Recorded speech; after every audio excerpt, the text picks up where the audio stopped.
The gunshot that killed Olivia Morrison's husband on that scorching August afternoon in 1878 didn't just end his life. It shattered everything she thought she knew about surviving in the unforgiving landscape of western Kansas. She stood now in the doorway of her small homestead 3 miles outside Dodge City, watching the dust settle where the wagon carrying Thomas's body had disappeared toward town.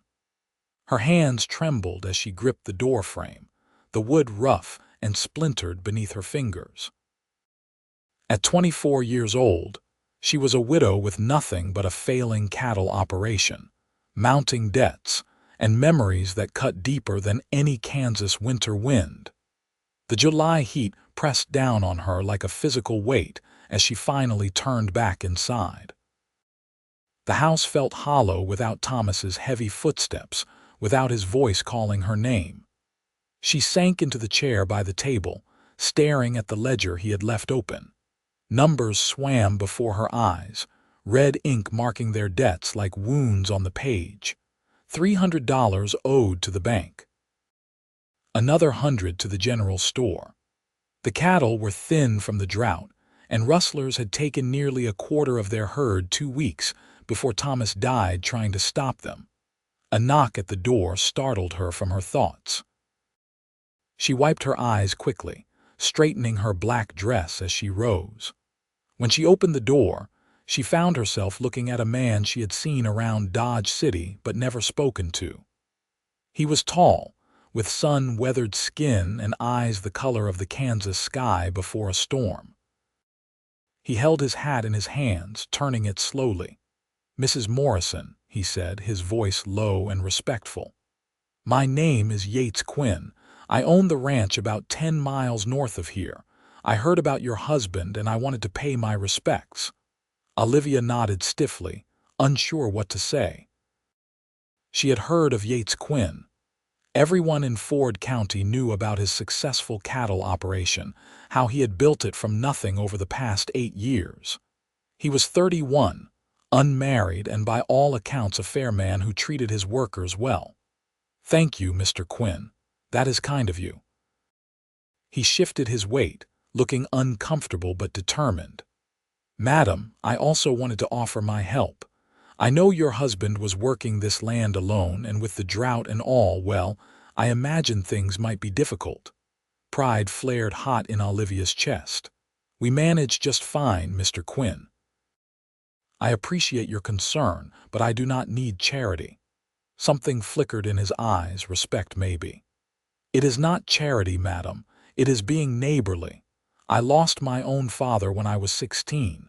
I know what it is like to face things alone that should not be faced that way." Before Olivia could respond, another voice called out from behind Yates. A shorter man with a deputy's badge approached, his face grave. "Mrs. Morrison, I hate to intrude at a time like this, but I need to speak with you about your property." Yates stepped aside, but he did not leave. Olivia's stomach knotted as the deputy, a man named Carter, pulled a folded paper from his vest pocket. "The bank sent me out here. They are calling in your loan. You have 30 days to pay what is owed or they will take the property." The world seemed to tilt beneath Olivia's feet. 30 days. "But Thomas just died yesterday. Surely they can give me more time." Carter's expression was sympathetic but firm. "I am sorry, madam. Mr. Donnelly at the bank says the loan is already 3 months past due. With your husband gone, well, they do not believe you can make good on it." "How much does she owe?" Yates's voice cut through the conversation. Carter glanced at the paper. 300 to the bank. There are other debts too, from what I understand." Olivia felt her cheeks burn with humiliation. "Mr. Quinn, this is not your concern." "Maybe not," he said quietly, "but I am making it my concern." He turned to Carter. "Tell Donnelly I will cover the bank debt. Consider it paid in full as of today." "No." Olivia's voice came out sharper than she intended. "Absolutely not. I will not be indebted to you or anyone else." Yates met her eyes steadily. "Then do not think of it as a debt. Think of it as an investment. You have land and cattle. I have money and hands to work. We can come to an arrangement that benefits us both." Carter looked between them, clearly eager to be elsewhere. "I will let Mr. Donnelly know you are working things out. Mrs. Morrison, my condolences again." He tipped his hat and left quickly, mounting his horse and riding back toward town. Silence stretched between Olivia and Yates.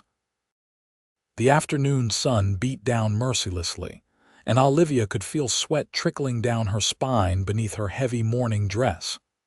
"Why would you do this?" she finally asked, her voice barely above a whisper. Yates put his hat back on, tilting it to shade his eyes. "Because 3 years ago, when I lost half my herd to disease, your husband was one of the few ranchers who did not try to take advantage. He sold me 20 head at a fair price when others were gouging. I do not forget kindness, Mrs. Morrison." He turned to leave, then paused. "Think about my offer. You do not have to do this alone." As Olivia watched him ride away, she felt something crack inside her chest.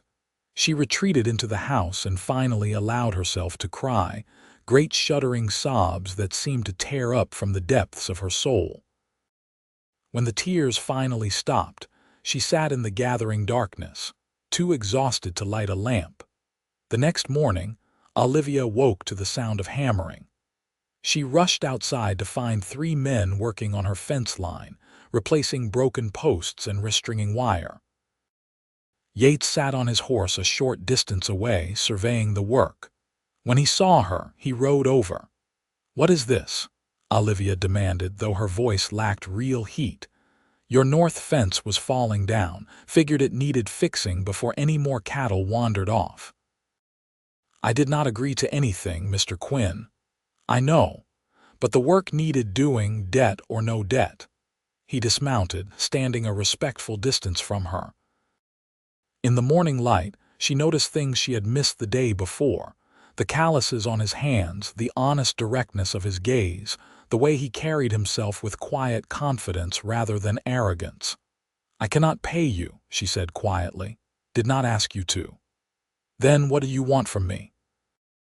Yates was quiet for a moment, choosing his words carefully. "I want you to let me help you get back on your feet, however that looks. If you want to keep your land and run cattle, I will lend you hands and stock until your herd recovers. If you want to sell and move on, I will make sure you get a fair price. I do not want anything from you except maybe the chance to do the right thing." Olivia studied his face, looking for the angle, the trap, but she found only sincerity.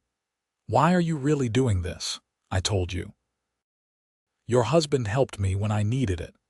There is more to it than that." Yates smiled slightly, the first real expression she had seen from him. "You are right. Truth is, I admire anyone trying to make something of themselves out here. It is hard enough for a man. For a woman alone, it is near impossible, but that does not mean it should be impossible. Sometimes people just need a hand up, not a handout." Despite herself, Olivia felt her defenses beginning to lower. "I do not know the first thing about running this place without Thomas." "Then you will learn, and I will help." She looked out at her land, at the struggling cattle and the house that needed repairs and the vast Kansas prairie stretching endlessly in all directions. Fear and grief warred with something else in her chest, something that felt almost like hope. "If I agree to this, it has to be a real business arrangement. I will not be anyone's charity case." "Agreed. And I will pay back every cent, Mr. Quinn. Call me Yates, and I believe you will." They shook hands, her small hand disappearing into his work-roughened palm. The touch sent an unexpected jolt through her, and she pulled away quickly, flustered. Over the next 2 weeks, Yates was true to his word.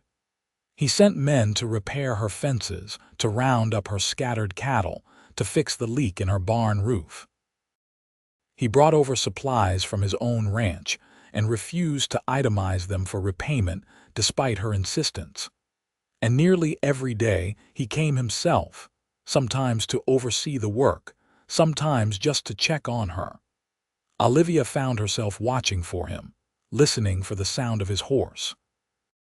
She told herself it was simply because she needed to stay informed about the work being done, but deep down she knew it was more than that. She was drawn to his quiet strength, his respectful manner, the way he never made her feel incapable even as he helped shoulder her burdens. One evening, as the workers were heading back to the Quinn ranch, Yates lingered. Olivia had just brought out water for the men and she offered him a ladle. "Thank you," he said, drinking deeply. "Hot one today." "They are all hot ones lately. I keep hoping the drought will break." "It will. Always does eventually." He handed back the ladle, his fingers brushing hers. This time she did not pull away quite so quickly. "Yates," she said, surprising herself by using his given name, "why have you never married?" The question was forward, improper even, but something about the golden evening light and the quiet intimacy of the moment made it feel natural to ask. He looked out at the horizon, considering. "Never found the right woman, I suppose. Built my ranch focused on that. Figured love would come along when it was meant to." "And has it?" He turned to look at her then, and something in his eyes made her breath catch. "I am starting to think maybe it has." Olivia's heart hammered in her chest. She should step back, should remember that her husband had been dead less than a month, should think about propriety and mourning and what people would say. But she did not move. "It is too soon," she whispered. "I know, people would talk. They always do. I am not ready." "I know that too." He reached out slowly, giving her time to move away, and gently tucked a strand of hair that had escaped her bun behind her ear. "I am not asking for anything, Olivia. I just want you to know that when you are ready, if you are ever ready, I will be here." Tears stung her eyes. "I love Thomas. I know you did, and that is one of the things I admire about you. You have a good heart." He tipped his hat and mounted his horse, riding off into the sunset like something out of a dime novel. Olivia stood in her doorway long after he disappeared, her hand pressed to her chest where her heart still raced. That night, for the first time since Thomas died, she allowed herself to think about the future as something other than a series of obstacles to overcome. She thought about Yates's steady presence, his kindness, the way he looked at her like she was strong and capable rather than broken and pitiable. And she thought about the flutter in her stomach when he was near, the way she had started taking more care with her appearance on the days she knew he would visit. Guilt washed over her immediately. How could she be thinking these things when Thomas was barely cold in his grave? What kind of wife was she? But another voice in her head, one that sounded suspiciously like Thomas himself, reminded her that she was no longer a wife. She was a widow, and she was also still a woman with a whole life ahead of her. The next Sunday, Olivia forced herself to attend church in Dodge City for the first time since Thomas's death. She sat in the back pew, acutely aware of the stares and whispers. Widow Morrison, out and about already. Widow Morrison, with that Quinn fellow working her land. Widow Morrison, who clearly could not manage on her own. After the service, several ladies approached her with barely concealed curiosity masquerading as concern. "Olivia, dear, how are you managing?" Mrs. Hawthorne asked, her eyes bright with gossip hunger. "I am managing well, thank you. We heard that Yates Quinn has been spending quite a bit of time at your place." This from Mrs. Patterson, the pastor's wife, who at least had the decency to look somewhat genuinely concerned. "Mr. Quinn has been kind enough to help with some necessary repairs." "It is good to have help, Mrs. Patterson said gently. "But do be careful, dear. A young widow is in a vulnerable position, and there are those who might take advantage." Anger flared in Olivia's chest. "Mr. Quinn has been nothing but a gentleman and a godsend. I would not have my land if not for his intervention with the bank." This caused a ripple of fresh whispers. Mrs. Hawthorne's eyebrows nearly disappeared into her hairline. "He paid your debts. Oh, my dear girl, you must see how that looks." "It looks like a man helping his neighbor in need," Olivia said firmly. "As Christians are called to do, if I recall my scripture correctly." Before the conversation could continue, a familiar voice spoke from behind her. "Mrs. Morrison, might I walk you to your wagon?" She turned to find Yates standing there in a clean shirt and vest, his hat in his hands. Relief flooded through her. "Thank you, Mr. Quinn, I would appreciate that." They walked together through the churchyard, aware of every eye following them. When they reached her wagon, Yates helped her up onto the seat with a steadying hand at her elbow. "Thank you," she said quietly. That was becoming unbearable. People will talk no matter what you do. Might as well give them something worth talking about. She could not help but smile. "You are a dangerous man, Yates Quinn. Only to those who deserve it." He stepped back, his expression growing more serious. "Olivia, I need to head up to Hayes City for a few days. Cattle auction. I will leave 2 of my best men to help with your place while I am gone." Disappointment surprised her with its intensity. "Of course, thank you. I will be back by week's end." He hesitated, then added, "I will miss our conversations." "As will I," she admitted, then blushed at her own forwardness. He smiled, a genuine warm smile that transformed his usually serious face. "Take care of yourself, Olivia Morrison." She watched him walk to his own horse, admiring despite herself the confident way he moved, the breadth of his shoulders, the kindness evident in every gesture. As she drove her wagon home, she found herself counting the days until Friday. The week passed slowly. The 2 hands Yates left, brothers named Jim and Samuel, were efficient and polite but not chatty. Olivia found herself lonely in a way she had not been even immediately after Thomas's death. She tried to tell herself it was simply having grown used to Yates's daily visits, but she knew it was more than that. On Thursday evening, a storm rolled in from the west, the first real rain they had seen in months. Olivia stood on her porch watching the lightning crack across the sky, feeling the temperature drop as the wind picked up. The rain came in sheets, soaking the parched earth. She thought of Yates on the road from Hayes City and hoped he had found shelter. She was preparing for bed when she heard hoofbeats approaching through the rain. Alarmed, she grabbed Thomas's rifle from above the door and called out, "Who is there?" "It is Yates. My horse threw a shoe. Can I shelter here until the storm passes?" Olivia quickly opened the door. Yates stood there soaked to the skin, his horse favoring one leg. "Come in, quickly. Take your horse to the barn. There is fresh hay and I will bring out a blanket." By the time she reached the barn with a lantern and blanket, Yates had already removed his horse's saddle and was examining the hoof. He looked up as she entered, water dripping from his hair. "Thank you. I hated to impose, but we could not go much further in this storm." "It is no imposition. You have done far more for me." She handed him the blanket. "You should get out of those wet clothes before you catch your death."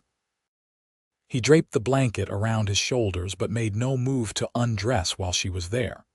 They stood in the lamplight, rain drumming on the barn roof, suddenly aware of the intimacy of the situation.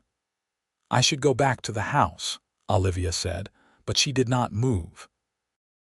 "Probably wise," Yates agreed, but he did not look away. "Yates," she whispered, "I have been thinking about what you said, about being here when I was ready." He went very still. And I do not know if I am ready. I do not know if I can be ready this soon. But I know that I missed you this week. I know that I think about you far more than is probably proper. And I know that when I imagine my future, you are in it."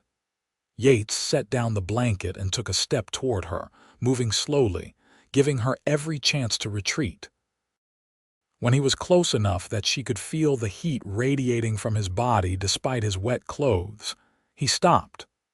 "Tell me if this is not what you want," he said softly, then leaned down and kissed her. It was gentle, questioning, nothing like Thomas's kisses had been. Where Thomas had been demanding and rough, Yates was tender and patient. Olivia felt something inside her that had been frozen since the day Thomas died begin to thaw. She kissed him back, her hands coming up to rest against his chest, feeling his heart pounding beneath her palms. When they finally parted, both breathing hard, Yates rested his forehead against hers. "I have wanted to do that for weeks. I know. I think I have wanted you to. This is not because you are grateful, is it? Because I do not want your gratitude, Olivia. I want your heart, but only if you can give it freely." She pulled back to look at him clearly. "My heart is not entirely free. Part of it will always belong to Thomas, to the years we had together. But the rest of it, the part that is ready to love again, that wants to build a new life, that part is yours if you want it." "I want it," he said fervently. "God help me, I want all of you." They kissed again, longer this time, deeper. Olivia felt desire stir in her, sharp and unexpected. But she also felt the weight of propriety, of her mourning, of what people would say. As if reading her thoughts, Yates stepped back. "I should sleep in the barn tonight. The storm will pass and I can head home at first light. You will freeze in those wet clothes. I have slept in worse conditions. Yates, please, come to the house. I have some of Thomas's clothes that should fit you. You can sleep by the fire and head home when the storm passes." He hesitated, clearly torn between desire and propriety. Finally he nodded. "All right. But I am sleeping by the fire, and that is final." They ran through the rain to the house, laughing like children. Inside, Olivia found dry clothes while Yates built up the fire. She turned her back discreetly while he changed, acutely aware of the rustling of fabric behind her. "I am decent," he said, amusement in his voice. She turned to find him in Thomas's shirt and pants, both slightly too small. The sight should have hurt, should have felt like a betrayal, but instead it felt right. Yates was taller than Thomas, broader in the shoulders. He filled the clothes and the space in a way that was entirely his own. "Thank you," he said. "I will get these back to you clean. Keep them. I have no use for them." They sat together by the fire, talking quietly. Yates told her about the cattle auction, about the good prices he had gotten, about the new breeding stock he had purchased. Olivia told him about the improvements Jim and Samuel had made, about the garden she was planning to put in next spring, about her hopes for rebuilding her herd. "I want to make this place successful," she said. "Not for Thomas's memory, but for myself. Is that selfish?" "It is not selfish. It is strong. You are entitled to your own dreams, Olivia. When Thomas was alive, I never really thought about what I wanted. I just followed his plans, his dreams. Now I have to figure out who I am when I am not someone's wife." Yates reached over and took her hand. "I think you are someone remarkable. Strong, determined, kind. I see the way you handle the hands, firm but fair. I see how you have thrown yourself into learning about cattle and land management. You are not just surviving, Olivia. You are building something." Tears pricked her eyes. "I am scared, Yates. Scared that I will fail. Scared that I am moving on too fast. Scared that what I feel for you is just desperation and gratitude rather than something real. Those are all reasonable fears. But let me ask you something. When you think about me, do you feel obligated, or do you feel happy?" "Happy," she admitted, "and excited, and nervous, and alive in a way I have not felt in years. Then maybe what you feel is exactly what it seems to be. Maybe it is real." They sat in comfortable silence, hands linked, watching the fire. Eventually, Olivia's eyes grew heavy and she caught herself nodding off. "Go to bed," Yates said gently. "I will be fine out here." She wanted to argue, wanted to ask him to come with her, but she was not quite ready for that step. Instead, she squeezed his hand and stood. "Good night, Yates. Good night, Olivia." She paused at her bedroom door. "I am glad your horse threw that shoe." His answering smile warmed her more than the fire ever could. "So am I." The next morning dawned clear and bright, the storm having passed in the night. Olivia woke to the smell of coffee and frying bacon. She dressed quickly and emerged to find Yates cooking breakfast, looking entirely too comfortable in her kitchen. "You did not have to do this," she said, touched by the gesture. "Wanted to. Besides, I figured you have been taking care of everyone else. Time someone took care of you." They ate together as the sun rose, painting the Kansas prairie in shades of gold and amber. When it was time for Yates to leave, they stood together on the porch, neither quite ready to say goodbye. "Come to dinner at my place Sunday," Yates said. "Let me show you my ranch, introduce you to my men properly. Let people see that we are not hiding anything. People will talk even more if I go to your ranch unchaperoned. Then I will invite Jim and Samuel and their wives too, make it a proper gathering." Olivia laughed. "You have an answer for everything. I am motivated." He reached up and cupped her face gently. "Say yes, Olivia. Yes." He kissed her softly, sweetly, then mounted his horse. Olivia watched him ride away, her hand pressed to her lips, feeling like a girl again rather than a widow.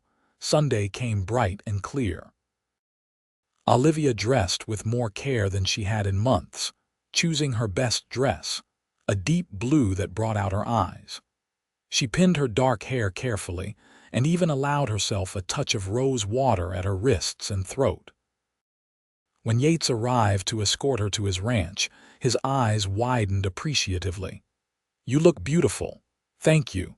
You clean up rather well yourself." The ride to the Quinn ranch took about an hour. Olivia used the time to study the land, noting the better graze, the fuller water sources, the clear evidence of careful management. When the ranch house came into view, she could not suppress a gasp. It was larger than she had expected, a two-story structure with a wide porch and actual glass windows. The barn and outbuildings were well maintained, and she could see cattle dotting the hillsides in all directions. "You built all this yourself?" she asked. "With help?"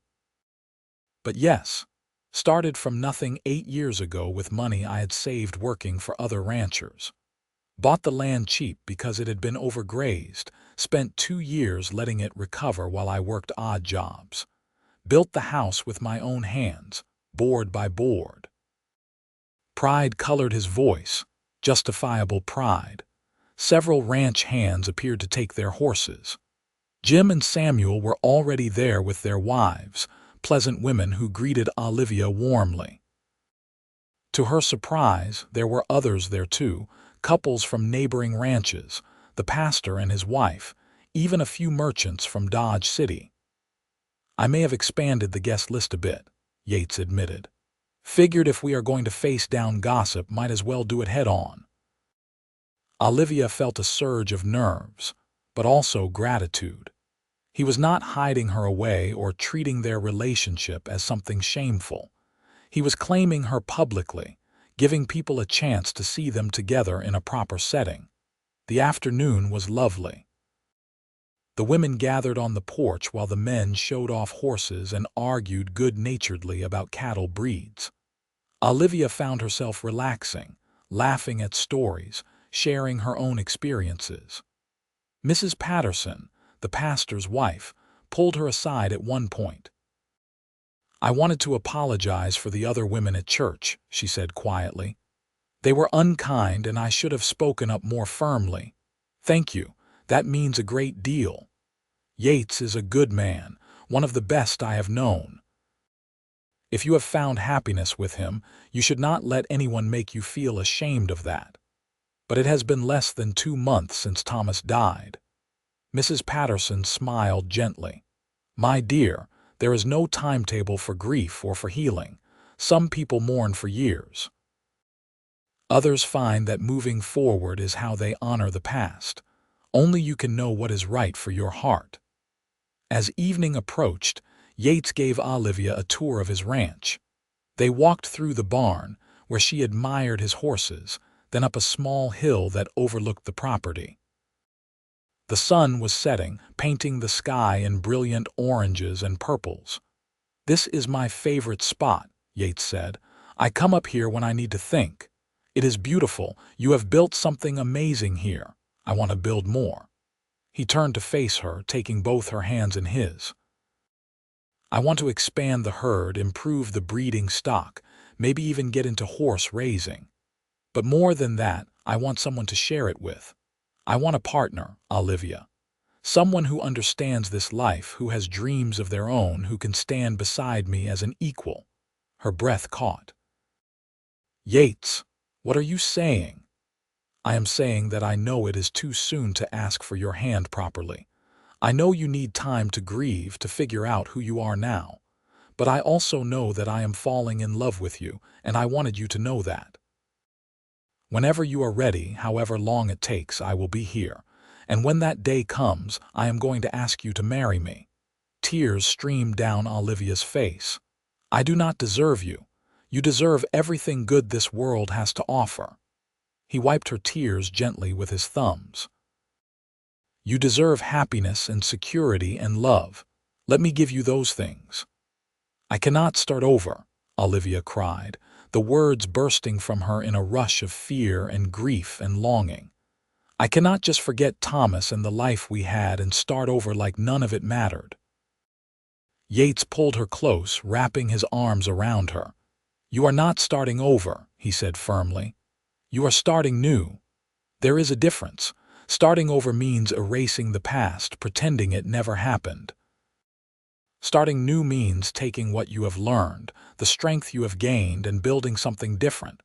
Better, maybe, but not instead of what came before, in addition to it." His words struck something deep inside her. She clutched his shirt, breathing in the scent of him, leather and soap and honest sweat. "I am so scared." "I know, but you do not have to be scared alone, not anymore." They stood there as the sun set, holding each other, two broken people finding wholeness in each other's arms. When they finally returned to the house, hand in hand, no one commented. But Olivia saw the approving smiles, the gentle nods. Over the following weeks, Olivia and Yates grew closer. He visited her ranch nearly every day, helping with work but also courting her properly. He brought her wildflowers picked from the prairie. He taught her to read the weather signs in the clouds. He listened when she talked about Thomas, about her grief, never jealous or impatient, simply present. In return, Olivia showed him parts of herself she had hidden away. She told him about her childhood in Missouri, about her dreams of writing stories, about her love of music and her terrible singing voice. She laughed with him, argued with him about the best way to break a horse, challenged him to shooting contests that she sometimes won. One morning in early October, Olivia woke to find the first frost coating her windows. She dressed warmly and went outside to check on the cattle. The herd had grown with the addition of stock from Yates's ranch, and they looked healthier than they had in over a year. Her fences were strong, her barn was sound, and her debts were slowly being paid down. She had done this. Yes, with help, but she had made the decisions, had worked from dawn until dusk, had proven to herself and everyone else that she could run this ranch. Pride swelled in her chest. That afternoon, Yates arrived with news. "There is a dance in Dodge City on Saturday. I would like to take you." Olivia bit her lip. "Yates, I am still in mourning. A dance would be scandalous. It has been 3 months, and you are wearing gray now, not full black." He was right. She had quietly transitioned to half-mourning a few weeks earlier, trading her heavy black dresses for gray and lavender. "People will judge," she said, but her objection was weak. "People have been judging all along.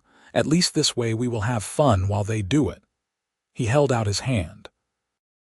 "Dance with me, Olivia. Show everyone that you are living, not just surviving."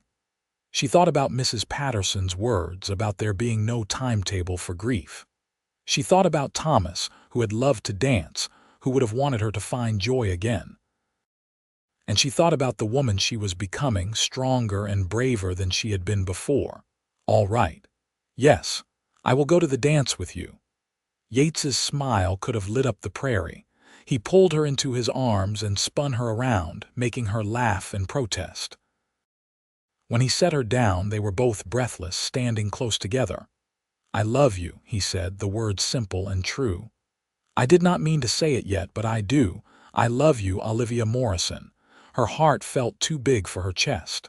"I love you too. God help me, I do." He kissed her then, deep and passionate, one hand tangled in her hair, the other at her waist pulling her close. Olivia kissed him back with everything she had, pouring her love and hope and gratitude into the connection between them. When they finally broke apart, both flushed and breathing hard, Yates rested his forehead against hers. "Marry me." "What?"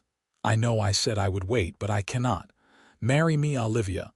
Be my wife, my partner, the mother of my children someday. Build this life with me." Olivia thought about all the reasons she should say no. It was too soon. People would talk. She was not ready. But then she thought about waking up alone every morning, about facing the endless prairie without him by her side, about denying herself happiness because of what others might think. "Yes," she whispered. "Yes, I will marry you." Yates let out a whoop of joy and picked her up, spinning her around again. When he set her down, he immediately began making plans. "We can get married next month, or we can wait until spring if you prefer. Whatever you want. I will build you anything you want. We can combine our ranches or keep them separate.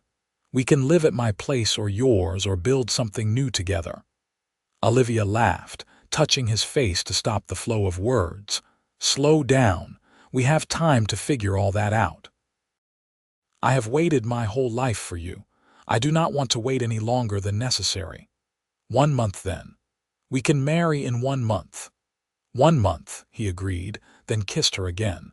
The dance on Saturday night was everything Olivia had feared and hoped for. Eyes followed them as they entered the community hall. Whispers started immediately. But Yates kept his hand firmly at the small of her back, his head high, and Olivia drew strength from his presence. When the music started, he led her onto the floor. She was rusty, stumbling at first, but he was patient and skilled. Soon she was moving smoothly in his arms, laughing as he spun her through the patterns. "You are a wonderful dancer," she said, surprised. "My mother insisted I learn, said it was the mark of a gentleman. Remind me to thank her someday."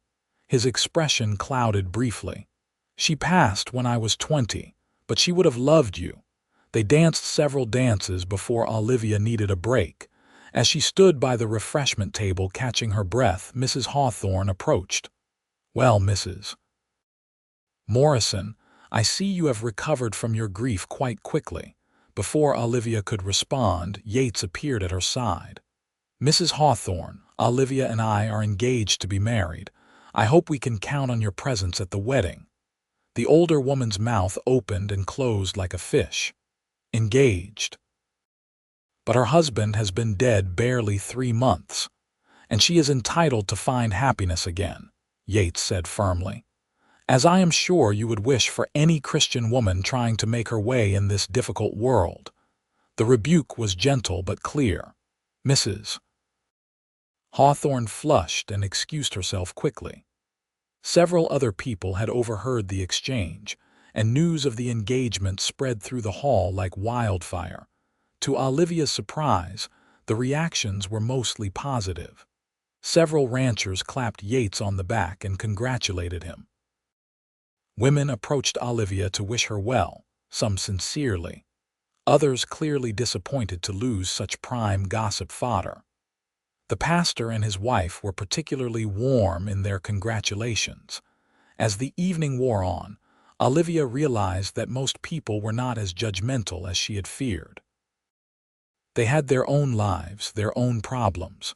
Her happiness or lack thereof was simply a momentary diversion. On the ride home, Olivia leaned against Yates's shoulder, watching the stars wheel overhead. "Thank you for tonight. Thank you for saying yes to all of it. I cannot believe I am engaged again. I never thought I would remarry." Having second thoughts, not even for a moment. She turned to look at him. "I love you, Yates Quinn. I love your kindness and your strength and the way you make me feel capable of anything. I love you too. And you are capable of anything." The month before the wedding passed in a blur of activity. Olivia and Yates decided to live at his ranch, which was larger and more centrally located for managing both properties. They would keep Olivia's homestead and hire a foreman to run it, keeping it as a separate operation that would be hers. Mrs. Patterson helped Olivia sew a new dress for the wedding, a beautiful cream-colored silk with delicate lace at the collar and cuffs. It was not traditional white, which would have been inappropriate for a second wedding, but it was lovely and made Olivia feel beautiful. The night before the wedding, Olivia sat on her porch one last time as a single woman. Jim's wife, Martha, had insisted on staying with her for propriety's sake and was inside preparing tea. Olivia looked out at the land she had fought so hard to keep, the land that had brought Yates into her life. "Thank you," she whispered, not sure if she was talking to Thomas or God or the universe itself. "Thank you for bringing me here, for teaching me I am stronger than I knew, for giving me a second chance at love." The wind whispered through the grass, carrying the scent of autumn and promise. The wedding took place at the small church in Dodge City on a bright November morning. Olivia had worried that few people would attend, but the pews were surprisingly full. Ranchers and their families, merchants from town, even some of the hands from both ranches came to witness the ceremony. As Olivia walked down the aisle alone, her eyes found Yates waiting at the front. He looked handsome in a new suit, his hair neatly trimmed, his eyes shining with love and pride. When she reached him, he took her hand and whispered, "You are the most beautiful thing I have ever seen." The pastor performed the ceremony with warmth and sincerity. When it came time for the vows, Yates spoke firmly and clearly, promising to love and cherish Olivia for all his days. When it was her turn, Olivia's voice shook slightly, but her words were no less sincere. "I promise to be your partner in all things, to stand beside you through whatever comes, to love you with my whole heart for as long as I live." When the pastor pronounced them husband and wife, Yates kissed her thoroughly, to the cheers and applause of the congregation. Olivia felt joy bubble up inside her, pure and bright and unrestrained. The reception was held at the Quinn Ranch, now her ranch too. Tables had been set up in the yard, laden with food that the women of the community had prepared. There was music and dancing and laughter. Olivia danced with Yates, with Jim and Samuel, even with the pastor. She laughed until her sides hurt and talked until her voice was hoarse. As the sun began to set, and guests started heading home, Yates pulled Olivia aside. They climbed the hill behind the ranch house, the same spot where he had told her he was falling in love with her. "Alone at last," he said, pulling her into his arms. "It was a beautiful day." "It was perfect. You are perfect," she laughed. "I am far from perfect, perfect for me then." He kissed her softly. "I cannot believe you are my wife. I cannot believe I am your wife. A year ago, if someone had told me this was where I would be, I never would have believed them. Life is strange that way. Sometimes the worst things lead to the best things." Olivia thought about Thomas's death, about the grief and fear and struggle that had followed. She would not say she was glad he had died, could never be glad of that. But she could be grateful for what had come after, for the strength she had discovered, for the love she had found. "I am happy," she said, surprised by the simple truth of it. "For the first time in longer than I can remember, I am truly happy. Good. Because I plan to spend the rest of my life making sure you stay that way." They stood together watching the sunset paint the sky in brilliant colors. Two people who had found each other when they needed it most, starting their new life together. The first year of marriage brought challenges and joys in equal measure. Olivia had to adjust to living in a new house, to being part of a working ranch rather than struggling to run one alone. There were moments when she missed her independence, when she had to remind herself that accepting help was not the same as being helpless. Yates was patient with her moods, her occasional need to prove she could still do things herself. He listened when she talked about Thomas, about the guilt that sometimes still crept in. He held her when she cried and celebrated with her, when her own ranch turned its first real profit under the new foreman's management. They worked together to combine the best of both operations, improving breeding stock, rotating grazing lands, implementing new techniques Yates had learned from other ranchers. Olivia discovered she had a talent for record-keeping and management, freeing Yates to focus more on the hands-on ranch work he loved. They also discovered the simple joys of marriage, learning each other's habits and quirks, developing their own rhythms and routines. The pleasure of waking up next to each other every morning, of working side by side during the day, of falling into bed exhausted and happy every night. In the spring, Olivia realized she was pregnant. She was terrified to tell Yates at first, afraid of jinxing it, afraid something would go wrong. But when she finally shared the news, his joy was so complete and unrestrained that her fears melted away. "A baby," he kept saying, his hand on her still flat stomach.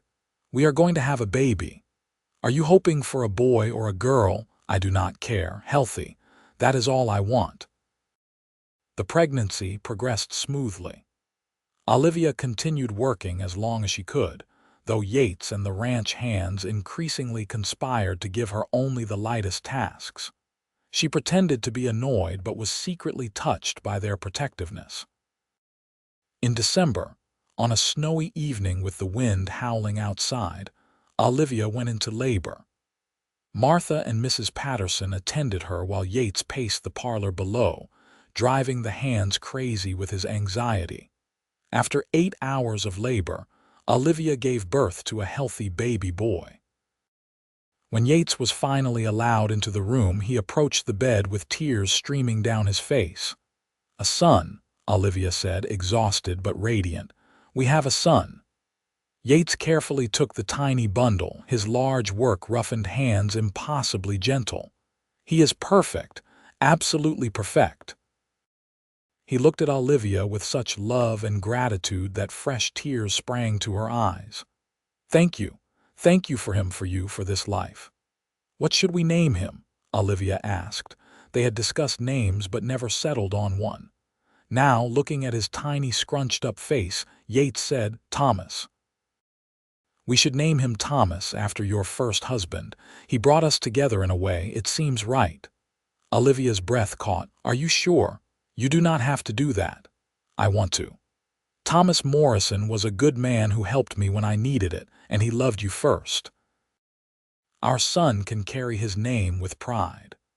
So Thomas Quinn entered the world, bringing joy and chaos in equal measure. Olivia had never been so exhausted or so happy. Yates was a devoted father, changing diapers and walking the floor with a colicky baby without complaint. He sang terrible off-key lullabies that somehow always worked. As winter gave way to spring, and their son grew from a tiny infant into a chubby, smiling baby, Olivia sometimes reflected on the journey that had brought her here, the grief that had nearly destroyed her, the kindness of a stranger that had saved her, the slow blooming of love that had transformed her life. One evening, as she sat on the porch watching Yates play with little Thomas in the yard, Martha stopped by with fresh bread. "You look happy," Martha observed, sitting beside her. "I am. It surprises me sometimes how happy I am." You deserve it. You have been through so much. We all go through things. I am just lucky I found someone to go through them with." Martha smiled. "Yates is lucky too. You are good for each other." After Martha left, Yates brought Thomas up to the porch. The baby reached for Olivia, making the happy babbling sounds that melted her heart. She took him, settling him on her lap while Yates sat beside them. "I was thinking," Yates said, "that we should expand the house. Add another bedroom or two." Olivia looked at him in surprise. "Why, this house is already quite large." "Well, I am hoping Thomas will not be an only child forever. Thought we might need the space eventually." She laughed. "Eventually, yes. Let me recover from this one first. Take all the time you need. I am a patient man." They sat together as the sun set, their son dozing in Olivia's arms, the ranch spreading out before them like a promise. Olivia thought about the woman she had been when she first met Yates, broken and terrified and convinced her life was over. She barely recognized that woman now. "What are you thinking about?" Yates asked softly. "How far I have come, how different everything is." "Better, so much better. I could not have imagined this life, Yates, not even in my wildest dreams." He put his arm around her shoulders, pulling her close. "It is just the beginning, you know. We have years and years ahead of us. Who knows what we will build together?" Olivia leaned into his warmth, feeling utterly content. "I cannot wait to find out." The years that followed were full and rich. Thomas grew into a sturdy, adventurous boy with his father's eyes and his mother's determination. 2 years after his birth, Olivia gave birth to a daughter they named Margaret, who immediately had her father wrapped around her tiny finger. 3 years later came another son, William, who was quiet and thoughtful where his older brother was boisterous. The ranches prospered under their combined management. They expanded their operations, bought more land, developed a reputation for quality cattle and honest dealings. Olivia's original homestead became profitable enough that they were able to donate a portion of the proceeds to help other widows in similar situations, something that gave Olivia deep satisfaction. As the children grew, Olivia taught them to read and write, to love learning, to appreciate the land that sustained them. Yates taught them to ride and rope, to respect animals, to value hard work and integrity. Together, they built a family culture based on love, respect, and partnership. Olivia never forgot Thomas Morrison. She told the children about him sometimes, about the man who had been her first husband, whose death had inadvertently led her to their father. She kept a photograph of him in her dresser, and on the anniversary of his death each year, she spent a quiet moment remembering the good times they had shared. But her life was firmly rooted in the present and the future. She and Yates grew old together, their love deepening with each passing year. They had their disagreements, of course, their moments of frustration and misunderstanding. But they had learned to talk through problems, to compromise, to put their partnership first. On their 20th wedding anniversary, Yates took Olivia back to the hill behind the ranch house where he had proposed. The children were old enough now to manage things for an evening, and they had packed a picnic dinner. As they sat watching the sunset, Olivia reflected on how much had changed. The ranch was enormous now, one of the most successful in Ford County. Their children were growing into capable, kind young people. She and Yates had built something that would last long after they were gone. "You ever regret it?" Yates asked suddenly. "Marrying me so quickly, letting me into your life when you were still grieving." Olivia turned to look at him, at the gray threading through his hair, the lines around his eyes from years of sun and laughter, the strength that age had only enhanced rather than diminished. "Never," she said firmly. "Not for a single moment. You saved me, Yates. Not just my ranch or my financial situation. You saved me from drowning in grief, from giving up on life. You showed me that I could be strong and still accept help, that I could honor the past while embracing the future. You saved yourself, Yates said. I just gave you a hand up when you needed it. We saved each other. You needed someone to share your life with as much as I needed someone to help me rebuild mine. We are a team, we always have been. Yates kissed her, soft and sweet and familiar. Best team in Kansas. Probably the best team anywhere, Olivia said, making him laugh. They stayed on the hill until the stars came out, holding hands and talking about everything and nothing. When they finally headed back to the house, they found the children had cleaned up after dinner and put themselves to bed, a rare and appreciated gift. In their bedroom, as Yates helped her unfasten her dress, Olivia caught sight of them in the mirror.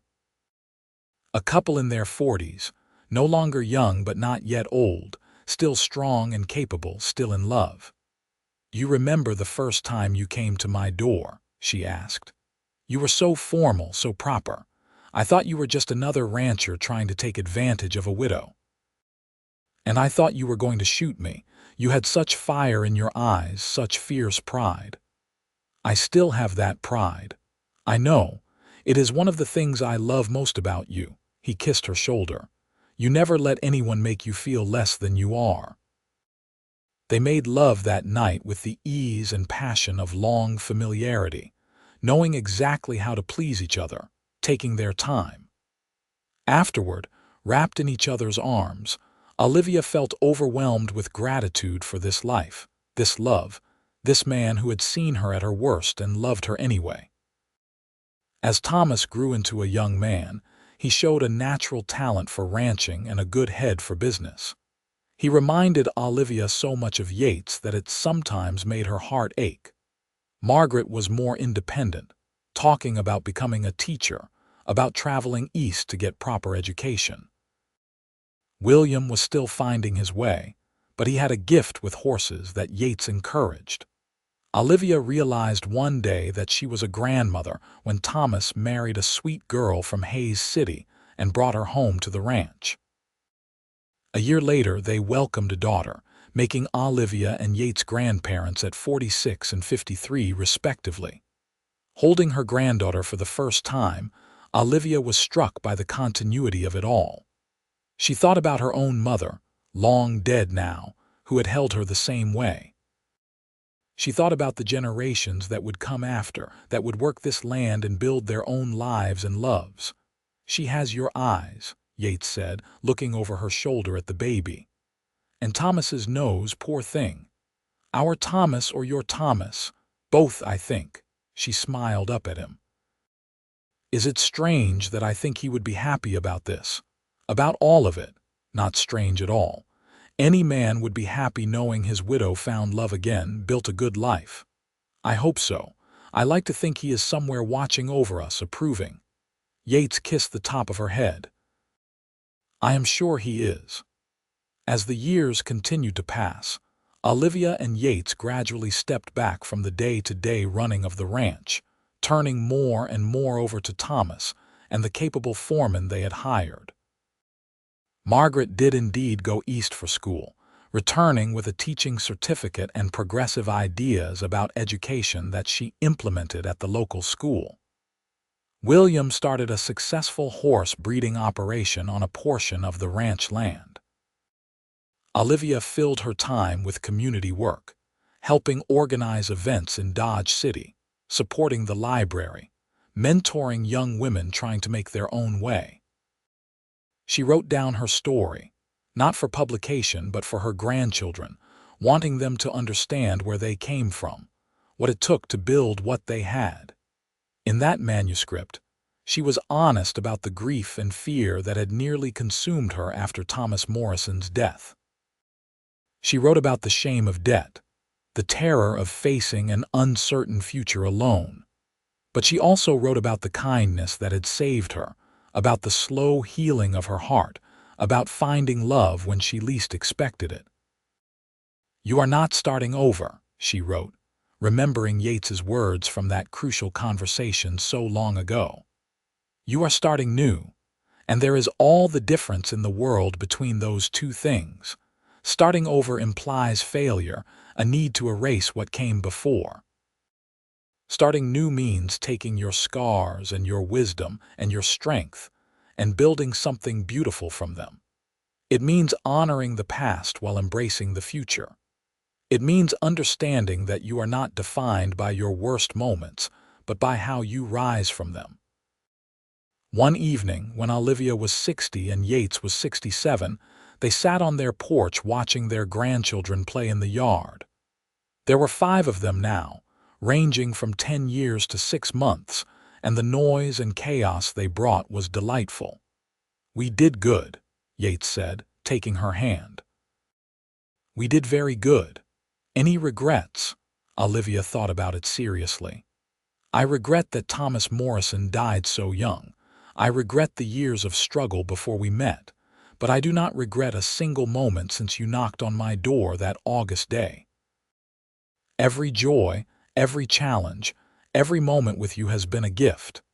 Even when I am stubborn, even then, though I could do without your stubbornness about seeing the doctor for that cough." He waved a hand dismissively, but he did go to the doctor the next week, if only to appease her. The doctor pronounced him healthy as a horse, just dealing with the normal effects of age and hard work. They celebrated their 25th anniversary with a huge party attended by what seemed like half of Ford County. Their children and grandchildren were there, of course, but also friends they had made over the decades. Ranch hands past and present, merchants and ranchers and townspeople whose lives had intersected with theirs. As Olivia looked around at the celebration, at the ranch they had built, at the family they had created, at the community they were part of, she felt a profound sense of completion. This was what she had been meant for. Not just the first part of her life with Thomas Morrison, as difficult and painful as that ending had been, but this whole journey, including the heartbreak that had led her to Yates. During the party, Mrs. Patterson, now quite elderly herself, pulled Olivia aside. "Do you remember what I told you all those years ago when people were gossiping about you and Yates? You told me there was no timetable for grief or healing. And I told you to follow your heart. I am so glad you did. So am I. Thank you for your kindness back then. It meant more than you know." As the party wound down and guests began heading home, Yates found Olivia in the kitchen, directing the cleanup. "Leave it," he said. "The young ones can finish up. Come with me."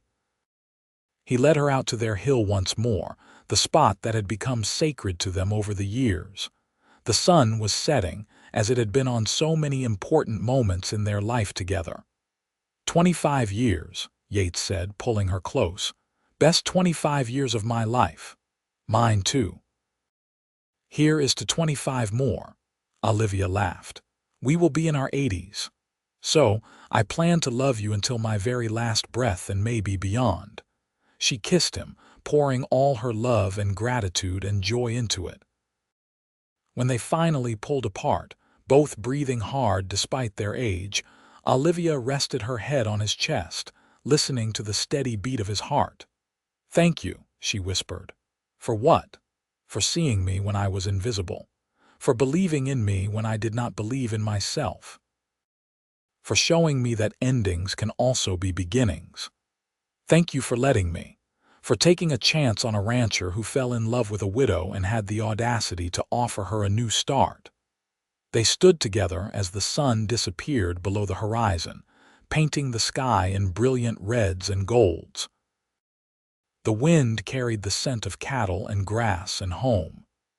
In the distance, they could hear their grandchildren's laughter, the sounds of the ranch settling down for the night, the eternal rhythms of the life they had built together. Olivia thought about the woman she had been, standing in her doorway watching the wagon carry her husband's body away, convinced her life was over. If she could go back and tell that woman what waited for her, the love and joy and purpose she would find, would that woman have believed her? Probably not. Some things you had to live through to understand, but she would tell that woman to hold on, to accept help when it was offered, to understand that grief and love could coexist, that honoring the past did not mean sacrificing the future. She would tell her that the darkest moments often came right before the dawn, and that sometimes the worst thing that ever happened to you could lead to the best thing. Most of all, she would tell her that she was not starting over. She was starting new, and that made all the difference. As they walked back to the house hand in hand, Olivia looked up at the stars beginning to appear in the darkening sky. She thought about Thomas Morrison, about sending him a silent thank you for the years they had shared, and for inadvertently leading her to Yates. She liked to think he was up there somewhere, smiling, glad that his death had not been the end of her story, but rather the beginning of a new chapter. The house was warm and bright when they entered, filled with the sounds of family. Their children were organizing the leftover food while keeping an eye on the grandchildren. Everyone looked up when Olivia and Yates entered, and the love in that room was almost tangible. This was what she had fought for in those dark days after Thomas's death. Not just the ranch or the financial security, but this: family, love, purpose, a legacy that would outlast her physical presence on earth. That night, lying in bed with Yates's arms around her, Olivia reflected on the full circle her life had made. From a frightened widow convinced she could not survive alone to a woman who had not only survived but thrived. From someone who thought love was something you found once and lost forever to someone who understood that the heart was infinitely capable of expansion, of loving again without diminishing what came before. "I love you," she whispered into the darkness. "I love you too," Yates murmured, already half asleep. "Always have, always will." Olivia closed her eyes, feeling safe and loved and complete. Tomorrow would bring new challenges, new joys, new moments to treasure, but tonight she was simply grateful. Grateful for the journey that had brought her here, for the man who had walked beside her every step of the way, for the life they had built together from ashes and hope and stubborn determination. She fell asleep with a smile on her face, dreaming of sunrises and new beginnings, of a rancher who had seen a widow's potential when all she could see was her pain, of love that had healed wounds she thought would never close. The years continued to unfold with their mixture of joy and sorrow. Olivia and Yates aged gracefully, their love only deepening with time. They lost friends to illness and age, celebrated births and weddings, watched their grandchildren grow and start families of their own. When Olivia was 72, Yates fell ill with pneumonia. For 2 terrifying weeks, she sat by his bedside, holding his hand, telling him stories of their life together, begging him not to leave her. The doctor was not optimistic, but Yates was stubborn. He fought his way back to health, though he was never quite as strong afterward. "I am not ready to leave you yet," he told her when he was finally recovered enough to talk. "We still have adventures ahead of us. You gave me quite a scare. I know. I am sorry, but I made a promise to love you until my last breath, and I am not ready to take that breath yet." They had 6 more good years together. Years of watching great-grandchildren be born. Years of quiet evenings on the porch. Years of stolen kisses and held hands and the deep comfort of being known completely by another person. When Yates finally passed away peacefully in his sleep at the age of 79, Olivia was devastated. The grief was different from what she had felt when Thomas died, deeper and more profound, because she had loved Yates longer and more completely. They had built a life together, had shared decades of memories and experiences, but she also knew how to grieve now. She let herself feel the pain without being consumed by it. She accepted help from her children and grandchildren. She allowed herself to cry and rage, and then to remember with joy. She understood that loving deeply meant grieving deeply, and she would not trade the love to avoid the grief. At Yates's funeral, Olivia stood before the crowded church and spoke about her husband, about his kindness and integrity, about how he had saved her not by sweeping in like some hero, but by offering partnership and respect, about how he had taught her that strength came in many forms, including the willingness to accept help. Yates showed me that endings and beginnings are not opposites but partners, she said, her voice steady despite the tears streaming down her face. That you can honor what was while embracing what is. That love does not diminish by being shared multiple times but rather expands. He gave me 36 years of happiness, partnership, and unconditional love. I am bereft without him, but I am also grateful beyond measure that I got to love him and be loved by him. After the funeral, sitting in her too quiet house, Olivia pulled out the manuscript she had written years earlier about her journey from widow to wife. She read through it, remembering, and then she picked up her pen and added a final chapter. "I am a widow again," she wrote. "But I am not the same widow I was 40 years ago. That woman was broken and terrified. I am whole and strong. That woman thought her life was over. I know that I still have purpose and meaning even without my partner. That woman could not imagine a future.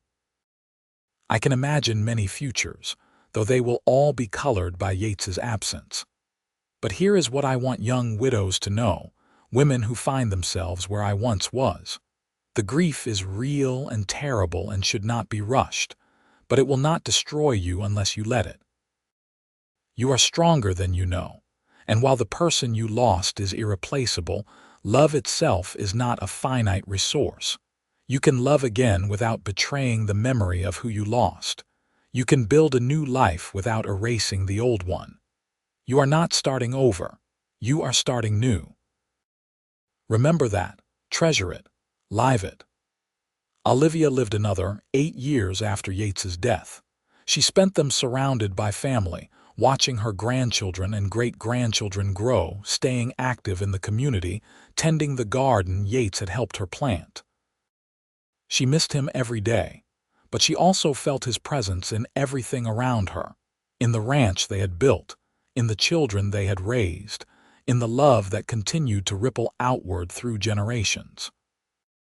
On a bright spring morning, just after her 86th birthday, Olivia passed away peacefully in her sleep. Her family found her in her bed, a slight smile on her face, looking more at peace than she had since Yates died. At her funeral, her grandson Thomas read from the manuscript she had left behind, sharing her story with the community she had been part of for over 6 decades. There was not a dry eye in the church as he read about his grandmother's journey, her resilience, her courage, her capacity for love. She wanted everyone to know, Thomas concluded, that no matter how dark things seem, there is always the possibility of a new beginning. That accepting help is not weakness but wisdom. That love is the most powerful force in the universe, capable of healing wounds we think are unhealable. She wanted us to remember that we are never truly starting over. We are always starting new, carrying our experiences and our scars and our wisdom forward into whatever comes next. They buried Olivia next to Yates on the hill behind the ranch house, the spot where he had first told her he was falling in love with her, where they had celebrated anniversaries and milestones, where they had dreamed about the future they were building together. The headstone reads simply, "Olivia Quinn, beloved wife, mother, grandmother, friend." She started new, years later when Thomas's own grandchildren asked about their great-great-grandmother. He would tell them about a woman who faced impossible odds and overcame them. About a widow who thought her life was over, but found it was really just beginning. About a love story that started with grief and ended with joy, proving that the human heart was capable of infinite expansion and resilience. And he would tell them about the words that had changed everything, words spoken by a rancher to a widow on a hot August day in Kansas. "You are not starting over. You are starting new." Those words had become the family motto, passed down through generations. They were spoken at weddings and funerals, at births and graduations, during times of triumph and times of despair. They were a reminder that endings were also beginnings, that loss could lead to gain, that the darkest moments often preceded the dawn. The ranch that Olivia and Yates built together continued to thrive, run now by their great-grandchildren. The house they had shared still stood on that Kansas prairie, weathered but strong, a testament to what could be built when two people committed to partnership and love. And on that hill behind the house, where two headstones stood side by side, the wind still whispered through the grass, carrying stories of resilience and redemption, of grief and grace, of a widow who became a wife and built a legacy that would endure for generations.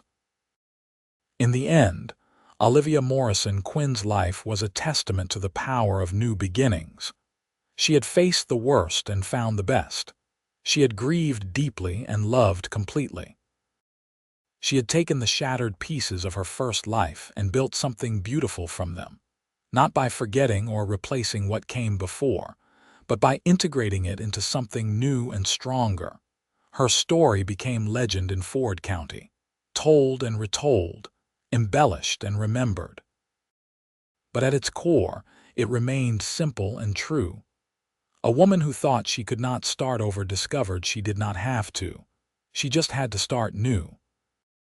And in that starting new, she found everything she needed: happiness and purpose and love that lasted beyond death, rippling outward through time to touch lives she would never know. The legacy of Olivia and Yates Quinn was not just the ranch or the family or the material success they achieved. It was the understanding they passed down that life was not about avoiding pain or holding on to the past.